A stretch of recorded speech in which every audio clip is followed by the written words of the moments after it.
न्याय में कभी कोई नैरेटिव नहीं हो सकता है।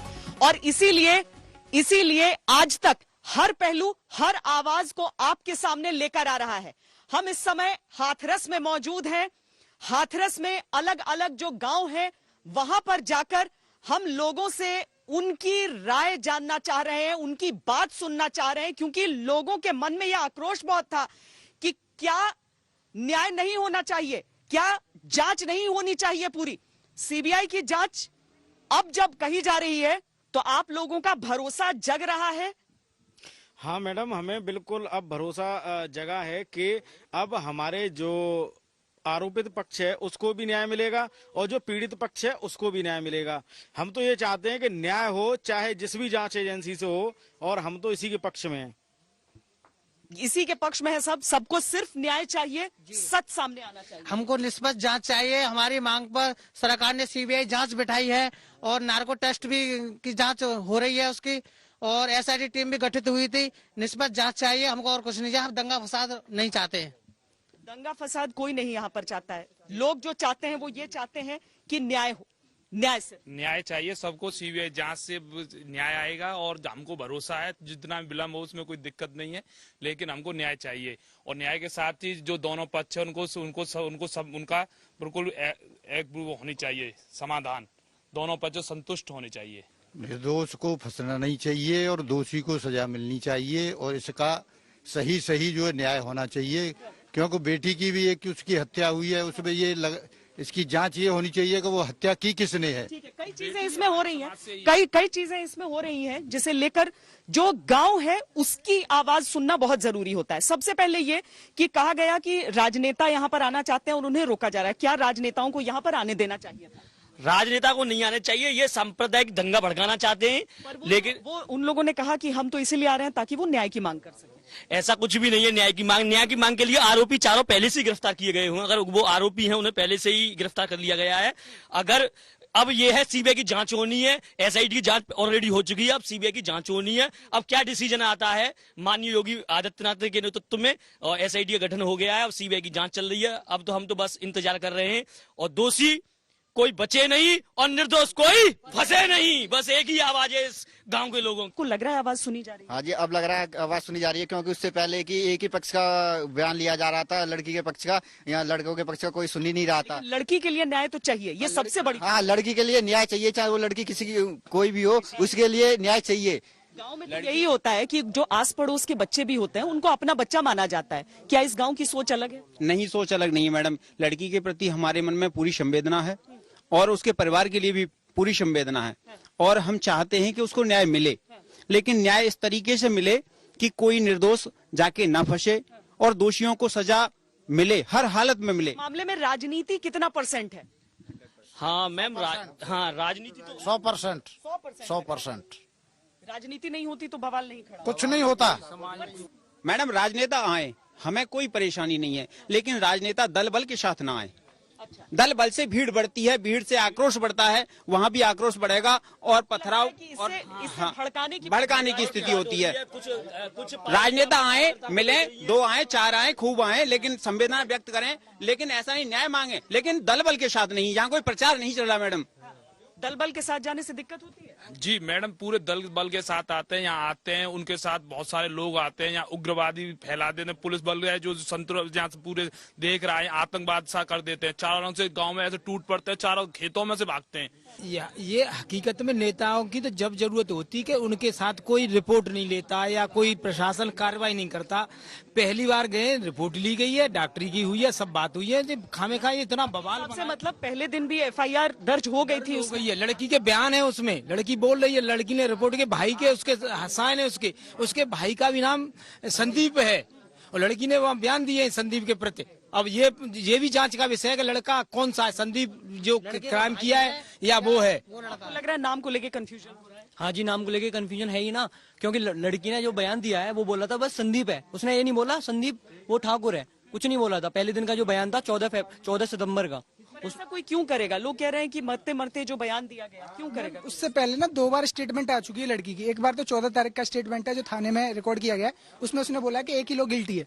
एक ही लड़का है। उसके बाद दोबारा एक हॉस्पिटल में भी उनका स्टेटमेंट है, दोबारा उनका और उनकी माता जी का, उसमें भी उन्होंने बोला है कि एक ही लड़का है संदीप जो गिल्टी है। इसके बाद इन्होंने बाद में ये अक्यूज्ड और बुलाए, तो इसमें जांच का विषय तो ये है कि क्यों ये अक्यूजर हैं, क्यों बार बार ये स्टेटमेंट चेंज कर रहे हैं, ये एलिगेशंस लगा रहे हो आप, क्योंकि इसमें जब तक मीडिया का इन्वॉल्वमेंट नहीं था, ना इसमें पॉलिटिकल पार्टियों का इन्वॉल्वमेंट था, तो इन्हें पता ही नहीं था कि ये मैटर इतना ऊपर तक जाएगा। तो उन्होंने एक्चुअल चीजें हैं जो स्टार्टिंग में बताई, FIR में है और इनके रिपोर्टें भी सारी हैं और सारी वीडियोस पहले की भी हैं।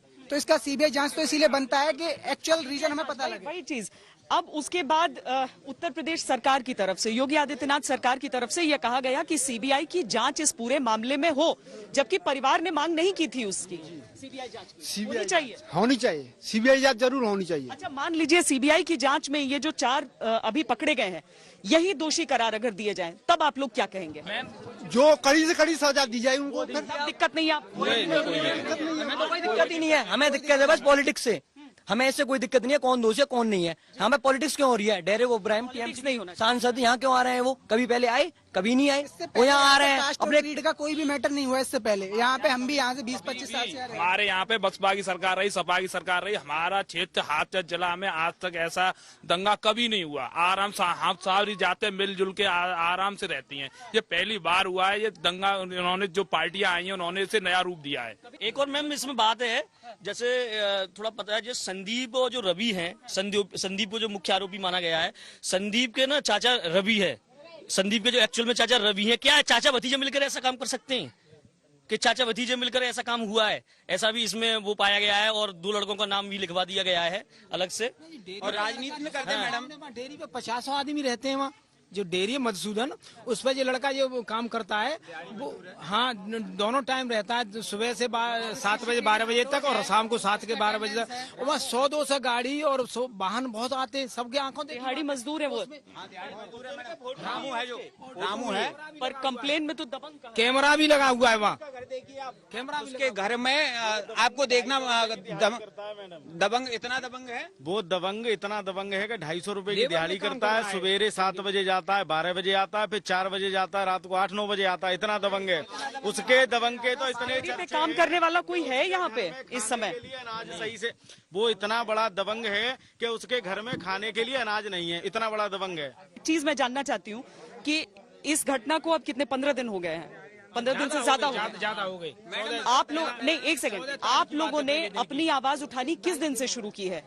क्योंकि शुरू में तो जैसा वो बता रहे हैं किसी ने विरोध नहीं किया था जब अरेस्ट हुआ था। 15 दिन कोई बात नहीं हुई है किसी तरह की। 14 तारीख की घटना है ये, और रिपोर्ट हुई है, मेडिकल हुआ है, सब कुछ हो रहा है, कोई प्रॉब्लम। हम लोग को ऐसा कुछ भी करने के मूड में नहीं थे। जो वो हुआ था, अगर उसको मारा था तो उसकी रिपोर्ट हुई थी, ये हुई थी, लेकिन इन लोगों ने उसे इतना बड़ा इशू बना दिया और 3 लड़कों को जो बिना एलिगेशन के, उनको एलिगेशन लगा के उन्हें फंसा दिया गया। अगर मैडम दंगा फैलाने की साजिश न होती तो TMC सांसदों को आज तक यहाँ हमने देखा ही नहीं। TMC नाम की कोई पार्टी है यहाँ, बच्चे जानते तक नहीं, कोई वजूद नहीं, कोई वोट बैंक नहीं। वो TMC पार्टी वहां से आती है संवेदना व्यक्त करने के लिए, उसकी कोई संवेदना का चारा नहीं है मैडम। केवल और केवल राजनीति उल्लूशुदा करना, दंगा फैलाना है यहाँ पर, जाति के नाम पर, संप्रदाय के नाम पर दंगा फैलाना है। और सुनिए, साजिश लग रही है, बस साजिश है मैम, बस ये। एक और है अभी जो नई पार्टी के, हमारी जो भीम पार्टी के अध्यक्ष हैं, इनका नाम क्या है, चंद्रशेखर आजाद, वो तो सीधा गाली देते हैं ठाकुरों को कि तिलक तराजू और तलवार इनको मारो जूते 4। उनका इतना अभद्र व्यवहार है कि जिसको देखा नहीं जा सकता। केवल इसमें कुछ भी नहीं है, इसमें धर्म और जाति को लेकर यूपी में एक सांप्रदायिक दंगा हो जाए, क्योंकि योगी आदित्यनाथ के नेतृत्व में कोई भी दंगा नहीं हुआ है। बस यही चाहते हैं लोग कि यहाँ यूपी में जातिगत दंगा को भड़काकर और किसी तरह से यहाँ पर पार्टी अपनी वो अपनाई जाए। शासन ने कमी क्या रख दी? 24 घंटे के अंतर्गत इंस्पेक्टर को बदला गया और SP को भी दबाव में किया गया, सब लोग प्रशासन ने। कमी क्या रह गई लड़की के पक्ष से? आप बताएं कि उसमें क्या कमी, किन नेताओं के आने की क्या जरूरत थी? मैडम, अगर हम अपन, जैसे आज ये हल्ला हो रहा है कि ये लोग आरोपी पक्ष के साथ खड़े हैं, अगर आरोपी पक्ष के साथ हम खड़े होते तो 18 दिन बाद खड़े होते? नहीं होते। जिस दिन वो पहले दिन 4 अभियुक्त पकड़े गए, हम तो उसी दिन खड़े हो जाते। अगर हमें ऐसा न समझा जाए कि हम किसी आरोपी के पक्ष में खड़े हैं, हम किसी आरोपी के पक्ष में खड़े हैं न किसी पार्टी के पक्ष में खड़े हैं। हम हर एक उस पार्टी का विरोध कर रहे हैं जो इसमें राजनीति कर रहा है। हमें सिर्फ न्याय चाहिए उस बेटी के लिए। जिसने भी उसके साथ ये कुकृत्य किया है उसको सजा मिलनी चाहिए, बस हम यही चाहते हैं। हमारी समाज में प्रदूषणता नहीं फैलाई जाए, जात पात का इस तरह हमारी समाज मिलकर रह रही है। सब कह रहे हैं कि अगर जान गई है तो पता तो चलना चाहिए कि किसने किया, लेकिन असली गुनहगार सामने आना चाहिए। यही मांग है यहाँ की, और सबको उम्मीद है कि सीबीआई जांच से और आगे की जो जांच होने वाली है, जिन भी चाहे एसआईटी की जांच चल रही हो, उन सब से सच्चाई सामने आएगी। न्याय व्यवस्था पर पूरा विश्वास करते हुए मांग यही कर रहे हैं कि दोषी कोई नहीं फंसे और जो दोषी जो है वो फंस जाए, वो सामने आए, निर्दोष कोई नहीं फंसे। निर्दोष कोई बचे नहीं, जो दोषी कोई बचे नहीं, निर्दोष कोई फंसे नहीं, चलिए दोषी कोई बचे नहीं और निर्दोष कोई बचेगी मांगे जनता। यहाँ पर गांव के भीतर लोगों के मन में जो इस समय एहसास है, जो माहौल है यहाँ पर, जो लोग चाहते हैं कि सच सामने आए, जांच चाहे कितनी भी उसके लिए करनी पड़ जाए, आज हम हाथरस का वही सच आपके सामने रखने वाले हैं।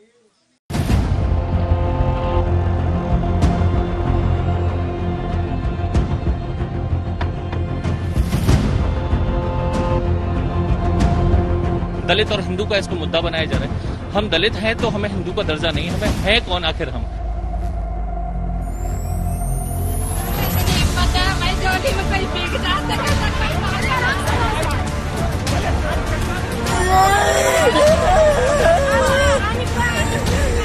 जो प्रशासन है और जैसे डीएम साहब हैं, जैसे उनका काम होता है, उन्होंने वैसे नहीं किया।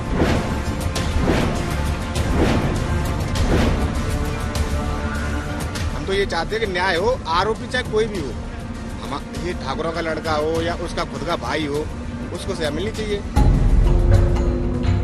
हाथरस कह रहा है मेरी आवाज सुनो। हाथरस कह रहा है मेरी सच्चाई सुनो। आज हाथरस आपको बताएगा कि उसका सच क्या है। उसकी एक बेटी के साथ ज्यादती और निर्मम मौत की सारी सच्चाई आज 1 घंटे में खुलेगी। आज समूचा देश ये जानना चाहता है कि आखिर हाथरस कांड का सच क्या है। इस कड़ी में पहला सच ये जानना चाहता है कि हाथरस की पीड़िता का शव रात के अंधेरे में क्यों जलाया गया।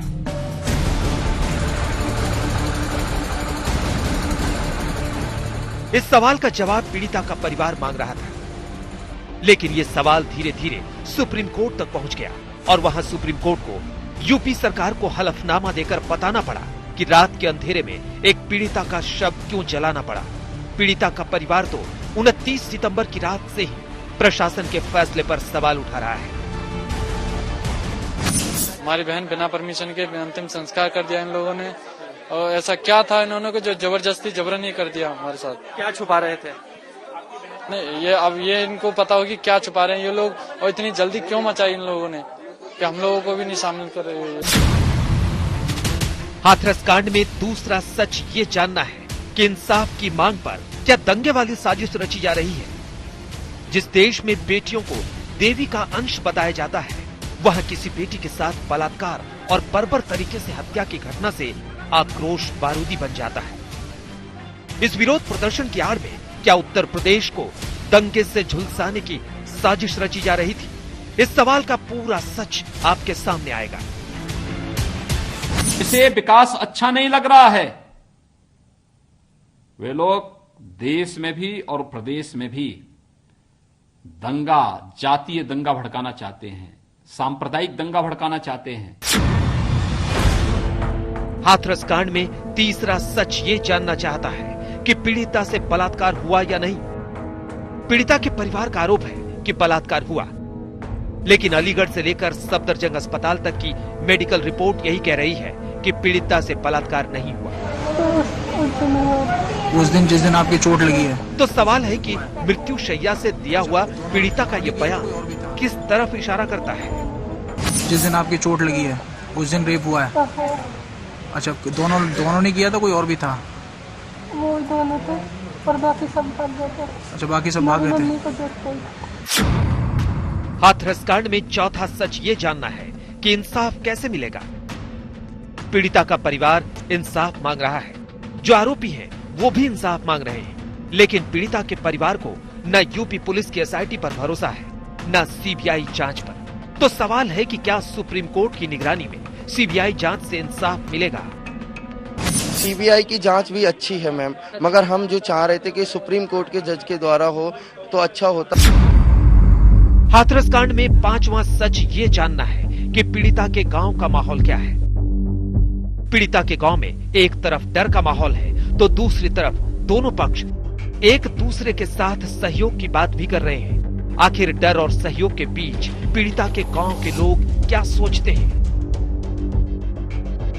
लड़की के साथ जो हुआ है उसको न्याय मिलना चाहिए। अब दलित की हो या ठाकुरी हो, बेटी बेटी है। हम वाल्मीकि समाज है, हमें अपना इंसाफ चाहिए। जब हमारी बेटी के साथ जो हुआ है हमें इंसाफ चाहिए। सबके साथ होता है वो हमारे भी साथ होना चाहिए इंसाफ।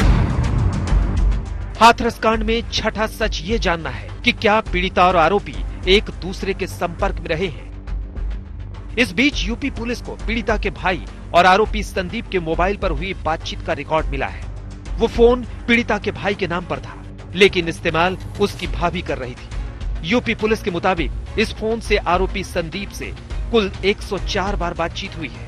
अब दोनों मोबाइल की कॉल डिटेल से हाथरस कांड के कई राज खुल सकते हैं। हाथरस में श्वेता सिंह और मौसमी सिंह के साथ शिवेंद्र श्रीवास्तव, लखनऊ, आज तक। इंसाफ की मांग के साथ सबके जहन में एक और सवाल उठता है, वो ये कि आधी रात में अंतिम संस्कार क्यों किया गया। हालांकि सबकी अपनी अपनी वर्जन होते हैं, इसके लिए अपनी अपनी कहानियां होती हैं इसमें, लेकिन यूपी सरकार ने आधिकारिक तौर पर क्या कहा। आज सर्वोच्च अदालत में यूपी सरकार की तरफ से यह बताया गया कि आखिरकार रात में दाह संस्कार की जरूरत क्यों पड़ी थी।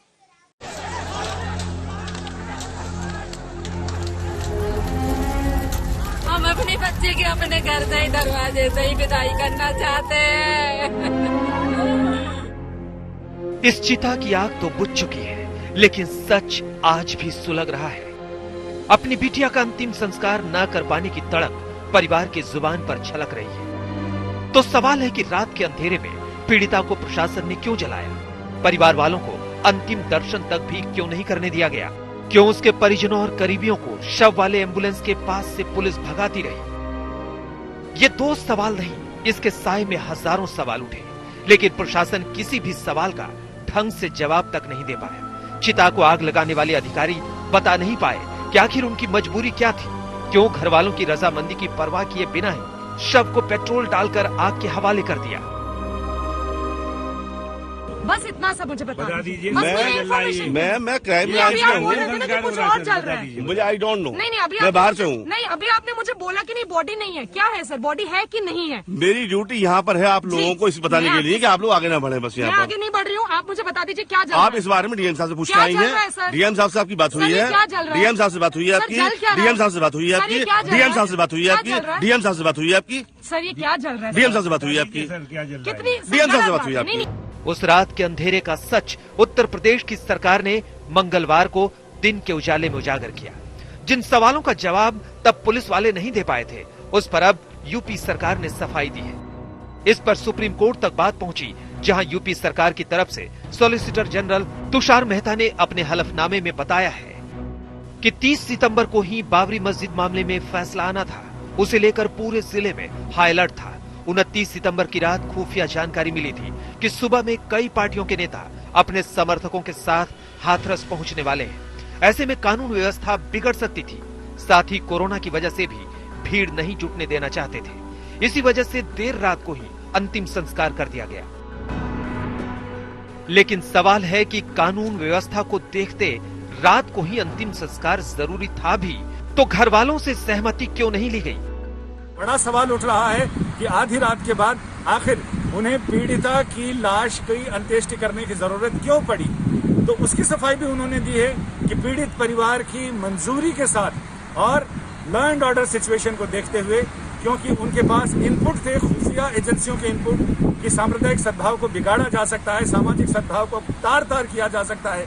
लिहाजा उन्होंने एहतियाती कदम उठाते हुए पीड़ित परिवार की मंजूरी के साथ उन्होंने आधी रात के बाद अंत्येष्टि की। 29-30 सितंबर की रात जब पुलिस शव लेकर हाथरस पहुंची थी तो करीब 250 लोग मौजूद थे। घर वाले चाहते थे कि सुबह अंतिम संस्कार हो, लेकिन सरकार ने जो हलफनामा दायर किया है उसके मुताबिक असाधारण हालात में अंतिम संस्कार का फैसला लेना पड़ा। सरकार ये भी कह रही है कि घर वालों की मर्जी से ही चिता जलाई गई। हलफनामे के मुताबिक शव को रात में जलाने के पीछे कुछ छिपाने की मंशा नहीं थी, लेकिन घर वाले अब तक लगातार आरोप लगाते रहे हैं कि उन्होंने शव को जलाने के लिए कतई पुलिस को नहीं कहा। उनकी तरफ से कोई रजामंदी नहीं थी। जी हम सुबह की बोल रहे हैं ना, हमें कल अंतिम संस्कार करना है। अभी वो लोग हमें ऐसे फुसला रहे हैं, जबरदस्ती भी कर रहे हैं, गुस्सा भी दिखा रहे हैं अपना कि बाहर चलो, हमारे साथ बदतमीजी कर रहे हैं। मेरे पापा फादर है, उनकी लात मारी है। इस हलफनामे में सरकार ने अदालत को ये भी बताया है कि उस लड़की के साथ गैंगरेप नहीं हुआ, लेकिन परिवार इस आरोप पर अड़ा है कि पीड़िता के साथ बलात्कार हुआ था और इसकी गवाही में उसके पास पीड़िता का मृत्यु शैया पर दिया हुआ बयान है। हाथरस में श्वेता सिंह और जितेंद्र बहादुर सिंह के साथ संजय शर्मा, दिल्ली आज तक। चाहे राजनीति के जरिए कहिए या फिर कुछ और, लेकिन पीड़ित परिवार की सुरक्षा का मुद्दा उठाया गया है। अब सुप्रीम कोर्ट में भी ये सवाल उठा। उत्तर प्रदेश सरकार से कहा गया कि आप बताइए कि जो गवाह है और जो पीड़ित परिवार है उसकी सुरक्षा के लिए आप क्या कर रहे हैं। एक हलफनामा देने के लिए कहा गया।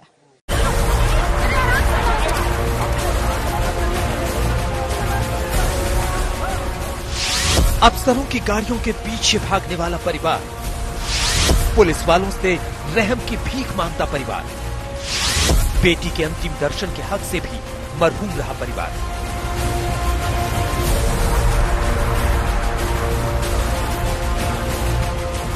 पुलिस और प्रशासन का लाव लश्कर आज उसी परिवार की दिन रात चौकसी में जुटा है। काफी पुलिस आप देखिए, ऊपर भी अगर आप नजर दौड़ा लीजिए, शकील आपको दिखाएंगे, छत पर भी पुलिस है, बाहर भी पुलिस है, उसके बाहर भी बैरिकेड लगे हुए हैं। हाथरस कांड में एसपी समेत 5 पुलिस वाले सस्पेंड हो चुके हैं। मामला बेहद संवेदनशील हो चुका है, लिहाजा पीड़ित परिवार की सुरक्षा बेहद अहम है। आज सुप्रीम कोर्ट में हुई पहली सुनवाई में भी यही मुद्दा उठा। हाथरस केस में याचिकाकर्ता की वकील इंदिरा जयसिंह ने कहा कि अदालत को ये सुनिश्चित करना चाहिए कि पीड़ित परिवार सुरक्षित रहे। यूपी सरकार का पक्ष रख रहे सॉलिसिटर जनरल तुषार मेहता ने इस पर जवाब देते हुए कहा कि शायद आपको जानकारी नहीं है, पीड़ित परिवार को पूरी सुरक्षा दी गई है। इस पर कोर्ट ने यूपी सरकार से हलफनामा देकर पीड़ित परिवार और गवाहों की सुरक्षा की पूरी जानकारी देने को कहा। कोर्ट ने यूपी सरकार से इस बात की भी जानकारी मांगी कि पीड़ित पक्ष के पास केस लड़ने के लिए वकील है या नहीं। कोर्ट ने ये पूछा है यूपी सरकार से कि क्या प्रोटेक्शन उसको मिल रहा है लड़की को, और उस लड़की को नहीं, उसकी फैमिली को। और कोर्ट ने इस पे ज्यादा टिप्पणी नहीं हुई।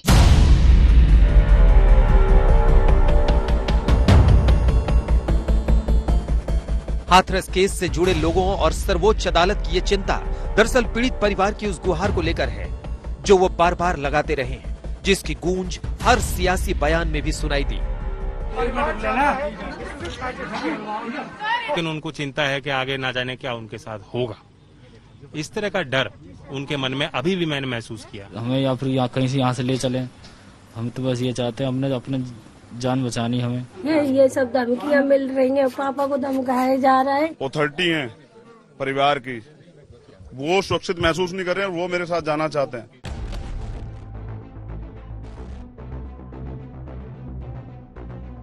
लेकिन बीते चंद रोज में हालात बदले हैं। आधी रात को जबरन लाश जलाने वाली पुलिस और प्रशासन भी अचानक से परिवार की सुरक्षा को लेकर फिक्रमंद हो गया है। घर के अंदर बाहर, आंगन और छत पर हर जगह पुलिस का पहरा है। पीड़ित परिवार की सुरक्षा के सभी जो है इंतजाम पुलिस द्वारा किए जा रहे हैं और उनके घर की सुरक्षार्थ 1.5 सेक्शन पीएसी परमानेंटली वहां पे कैंप कर रही है। इंसाफ की जंग तो अभी शुरू भी नहीं हुई। कानूनी दांव-पेचों से लड़ी जाने वाली ये लड़ाई लंबी चलेगी, ये तय है। हाथरस की बेटी को इंसाफ मिलना तो अभी आगे की बात है। मौजूदा जंग तो इस बात की है, इंसाफ की गुहार करने वाला परिवार ये लंबी लड़ाई लड़ने के लिए सही सलामत रहे। सवालों के नाग तो अभी भी फन ताने खड़े हैं जो अपना जवाब चाहते हैं। फिलहाल उत्तर प्रदेश सरकार के लिए बड़ी चुनौती यह है कि 3 यक्ष प्रश्नों को कैसे समेटे और कैसे बताए। कैमरामैन संजय चौधरी के साथ संजय शर्मा, दिल्ली, आज तक। हाथरस मामले में साजिश की थ्योरी आई है। यहां पर पीएफआई की ओर इशारा हुआ है, 4 लोगों की गिरफ्तारी भी हो गई है। अब फंडिंग की भी जांच होगी। ईडी इस मामले की जांच कर रहा है।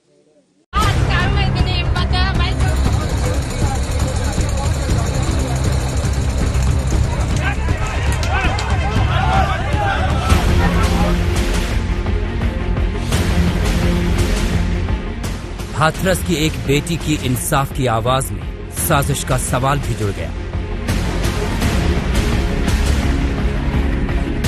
योगी सरकार ने सोमवार सुबह दंगा भड़काने की साजिश का खुलासा किया और शाम होते होते इनसे जुड़े 4 आरोपी गिरफ्तार भी कर लिए गए।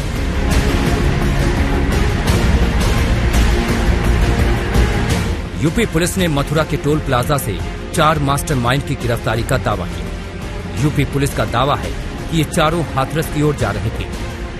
पुलिस के मुताबिक चारों का संबंध पॉपुलर फ्रंट ऑफ इंडिया यानी पीएफआई और उसके सहयोगी संगठन कैंपस फ्रंट ऑफ इंडिया यानी सीएफआई से है।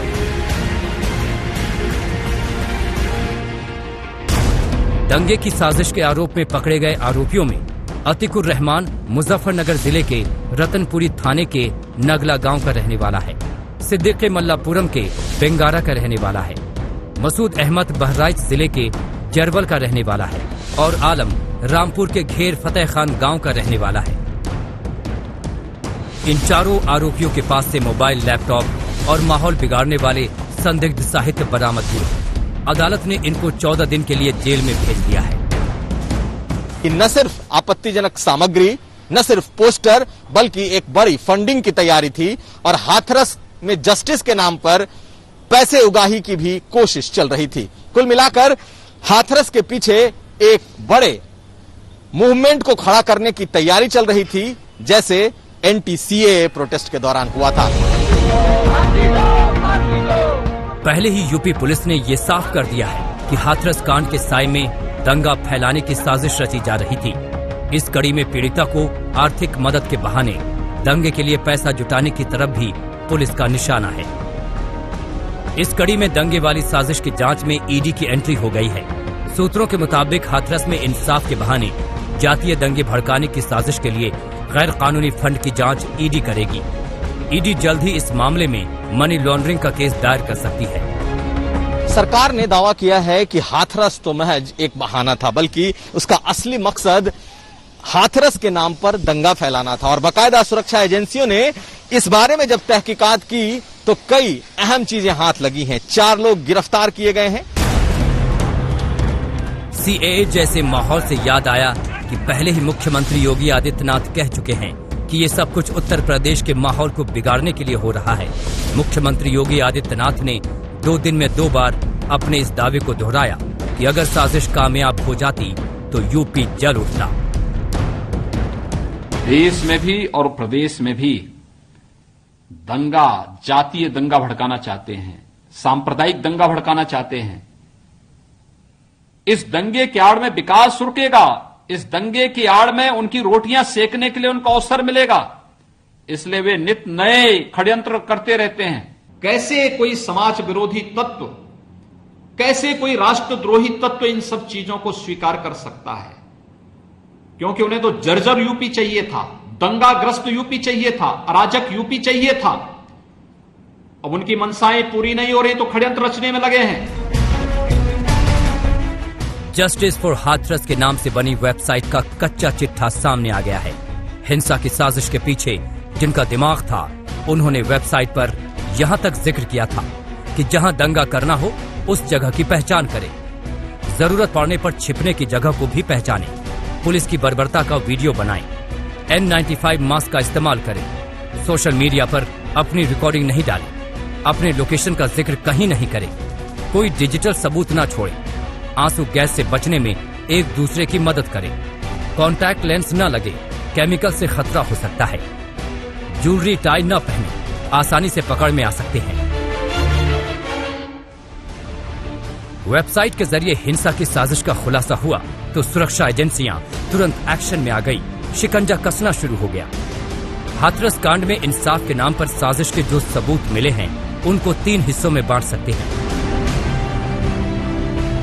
पहला सबूत है जस्टिस फॉर हाथरस नाम की वेबसाइट। दूसरा सबूत है कि वेबसाइट में फर्जी आईडी से हजारों लोगों को जोड़ा जाना।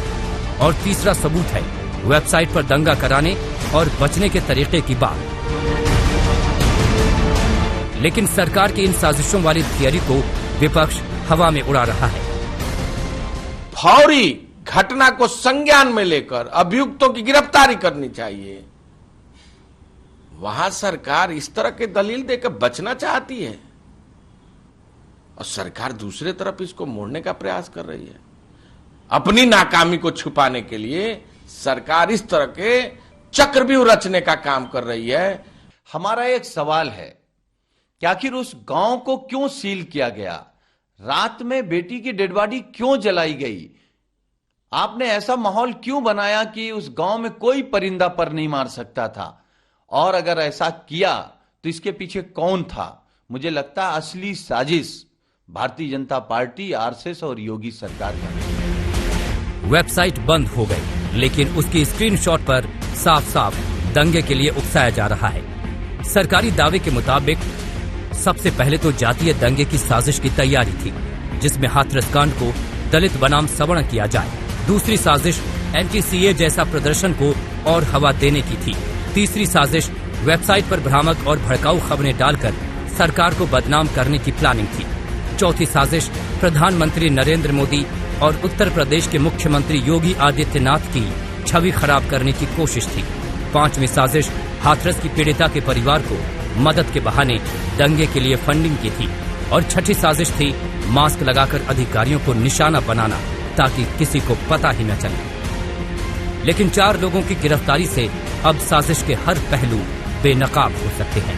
कुमार अभिषेक, लखनऊ, आज।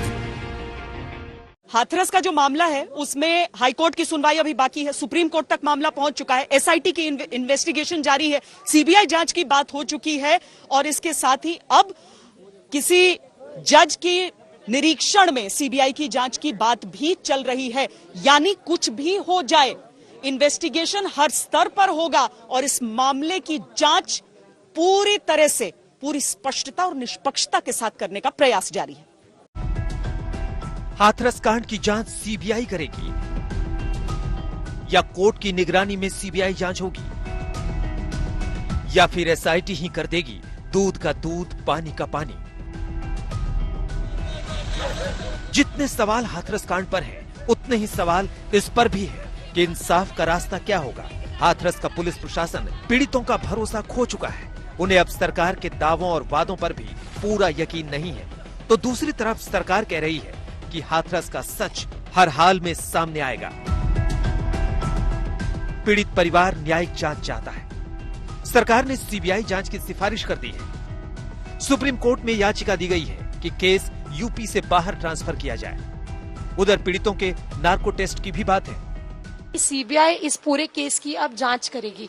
क्या आप लोग इस बात से खुश हैं कि नहीं? जी नहीं, हम तो पहले से कह रहे हैं कि हमें जो भी फास्ट ट्रैक में लेके सुप्रीम कोर्ट से जो जज जो आदेश जो न्याय करेगा वो हम जो उसी बोल रहे हैं सर। ये जो हाई कोर्ट से जो होगा, जो सुप्रीम कोर्ट से, उससे हम मंजूर हैं। ट्रायल की बात लेकर के है कि आप ट्रायल वहाँ क्यों नहीं चला सकते हो। हमारे पिटिशनर्स का अप्रोच है कि जिस डेड बॉडी को पुलिस ने छीन करके जला दिया, पेट्रोल डाल करके जला दिया, वहाँ पर वो पुलिस जो है कैसे ट्रायल को फेयर चलने देगी। सीबीआई और न्यायिक जांच की बहस के बीच पहले से गठित एसआईटी अपने काम में तेजी से जुटी है और जांच के दौरान कुछ नए तथ्य ढूंढ लाई है। केस के लिहाज से बेहद अहम ये जानकारियां मोबाइल फोन रिकॉर्ड से निकली है। पता चला है कि पीड़िता के भाई का मोबाइल फोन उसकी पत्नी यानी पीड़िता की भाभी इस्तेमाल करती थी। इस नंबर से आरोपी संदीप के नंबर पर लगातार बातें हुई। बातचीत का सिलसिला 13 अक्टूबर 2019 से 20 मार्च 2020 तक चला। यूपी पुलिस के मुताबिक पीड़िता के भाई के मोबाइल से आरोपी संदीप के मोबाइल पर 62 बार कॉल गई और संदीप के मोबाइल से पीड़िता के भाई के नंबर पर 42 बार कॉल आई। यानी दोनों फोन के बीच कुल 104 बार बातचीत हुई। आरोपियों के बचाव के लिए क्षत्रिय महासभा ने निर्भया केस के वकील रह चुके एपी सिंह को वकील बनाया है। एपी सिंह ने केस डायरी संभालते ही मामले पर एक नई थ्योरी दी है। उनका दावा है कि पीड़िता का हत्या आरोपियों ने नहीं बल्कि उसके भाई ने की है। जब माँ का बयान आया, माँ साथ थी, विक्टिम के, पीड़िता के साथ थी, उसका भाई भी, लड़का भी जो था संदीप, वो था, उसके साथ मारपीट हुई, बहन और भाई की मारपीट हुई, इसलिए हुई क्योंकि उसे उनके अफेयर के बारे में पता चला। सारे आरोप, दावे और थ्योरी अपनी जगह है। जांच के बाद कोर्ट में सबूतों की कसौटी पर कसे जाने के बाद ही उनकी सच्चाई तय हो पाएगी। जांच की प्रक्रिया क्या होगी ये कोर्ट को तय करना है, लेकिन कोर्ट कुछ तय करे उससे पहले एसआईटी की जांच अंतिम दौर में पहुंच चुकी है। माना जा रहा है कि जांच रिपोर्ट जल्द सीएम योगी आदित्यनाथ को सौंपी जा सकती है। हाथरस से श्वेता सिंह, मौसमी सिंह और दिल्ली से पूनम शर्मा और संजय शर्मा के साथ आज तक ब्यूरो। हिंदुस्तान में सियासत की जगह जहां नहीं भी होती है वहां पर भी नजर आने लगती है। अब ये मामला अपराध का, जघन्य अपराध का, जिस मामले में 4 गिरफ्तारियां हो गई, लेकिन उसके बाद अचानक इसमें सियासत ने भी एंट्री मारी। जो विपक्ष है वो सीधे तौर पर योगी सरकार पर, उत्तर प्रदेश की कानून व्यवस्था पर सवाल उठा रहा है, लेकिन योगी आदित्यनाथ ने अपनी तरफ से सीबीआई की मांग करके, उसकी सिफारिश करके एक तरह से नहले पर दहला मारा।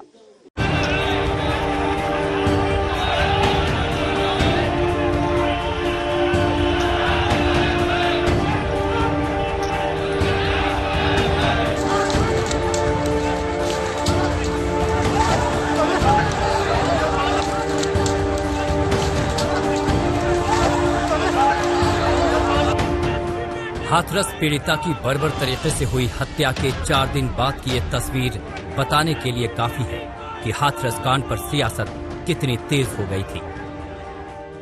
कांग्रेस के पूर्व अध्यक्ष राहुल गांधी और महासचिव प्रियंका गांधी वाड्रा पीड़िता के घर पहुंचे तो सियासत उबाल मारने लगी।